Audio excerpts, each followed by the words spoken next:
Assalamualaikum warahmatullahi wabarakatuh. Salah satu bukti kebenaran seorang nabi dan rasul adalah memiliki mukjizat yang diberikan oleh Allah Subhanahu wa Ta'ala. Selain untuk membuktikan kebenaran ajaran yang dibawanya, mukjizat juga ditujukan untuk menguatkan bahwa ajaran yang disampaikan benar-benar berasal dari Allah tanpa adanya pengurangan maupun penambahan. Mukjizat sendiri adalah kejadian-kejadian luar biasa yang tidak bisa dicerna oleh kemampuan akal manusia, harikun lil, adah, dan hanya dimiliki oleh para utusan-utusan Allah saja. Hal itu bertujuan untuk menguatkan dan memantapkan kepercayaan umat dari masing-masing para rasul, khususnya mereka yang belum percaya terhadap ajaran yang dibawanya.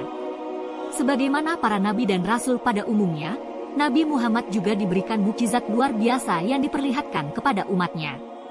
Mukjizat paling agung adalah adanya kitab suci Al-Quran yang terus ada hingga saat ini, sebagai sumber hidayah dan pedoman umat Islam dalam menjalankan hidup di dunia. Mukjizat lain yang dimiliki Nabi Muhammad adalah mengalami peristiwa Isra dan Mikraj, terbelahnya rembulan, air memancar dari sela-sela jari, dan lain sebagainya. Selain itu, Nabi Muhammad juga pernah menyembuhkan penyakit orang buta, yaitu orang tua sahabat Hubaib bin Fudaik yang pernah menderita buta karena sengatan ular di saat melatih kudanya. Kisah ini sebagaimana disebutkan dalam riwayat Imam At-Tabrani, yaitu artinya, dari Hubaib bin Fudaik, bahwa suatu ketika dia bersama ayahnya pergi mendatangi Rasulullah dan kedua mata ayahnya berwarna putih sehingga ia tidak bisa melihat apapun. Kemudian Nabi bertanya, apa yang telah menimpanya? Ia menjawab, suatu ketika aku melatih kudaku, dan tanpa sengaja kakiku menginjak telur ular, lantas ular tersebut menyengat mataku. Kemudian Rasulullah meniup kedua matanya, dan dia langsung bisa melihat. Kemudian aku melihat dia bisa memasukkan benang pada jarum pada usia 80 tahun dan kedua matanya tetap berwarna putih.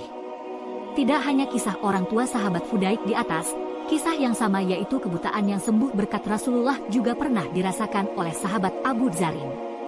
Ia pernah menderita buta setelah kedua matanya terluka saat perang Uhud. Namun setelah kejadian itu Rasulullah meludahinya dan atas izin Allah ia bisa melihat kembali, bahkan lebih sehat dari sebelumnya.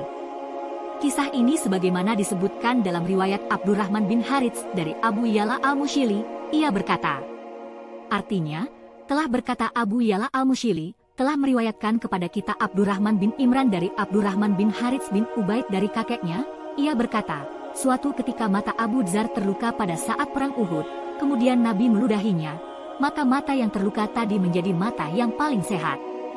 Kisah yang sama juga pernah dirasakan oleh sahabat Qatadah. Ia pernah menderita buta bahkan lebih parah dari sebelumnya. Kedua mata Qatadah sampai keluar bergelantungan di pipinya. Awal mula kejadian ini adalah karena ia diserang habis-habisan dalam perang Badar, hingga kedua matanya menjadi buta dan keluar. Namun pada berkat Rasulullah, akhirnya ia sembuh kembali.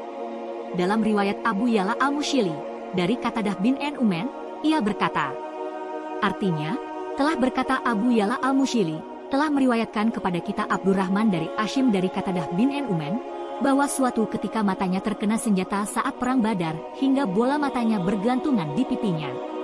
Semula para sahabat hendak memotongnya, namun mereka menanyakan terlebih dahulu kepada Nabi. Kemudian Nabi berkata, jangan dipotong. Lalu Nabi memanggilnya dan mengembalikan bola matanya dengan telapak tangan Nabi, bahkan sampai-sampai Qatadah pun tidak tahu mata mana yang sebelumnya terluka. Beberapa kejadian ini merupakan salah kelebihan dan keistimewaan yang diberikan oleh Allah Subhanahu wa Ta'ala kepada Rasulullah. Ia bisa menyembuhkan orang yang menderita buta mata, bahkan ia juga bisa mengembalikan bola mata yang keluar, sebagaimana yang dirasakan oleh sahabat Qatadah bin Nu'man. Masih banyak lagi kisah-kisah luar biasa yang pernah dialami oleh para sahabat dan disembuhkan oleh Nabi. Semoga bermanfaat. Wallahu a'lam. Sunnatullah, pengajar di Pondok Pesantren Al-Hikmah Darussalam Durjan Kokok Bangkalan Jawa Timur. Kolumnis, Sunnatullah Editor, Muhammad Faizin.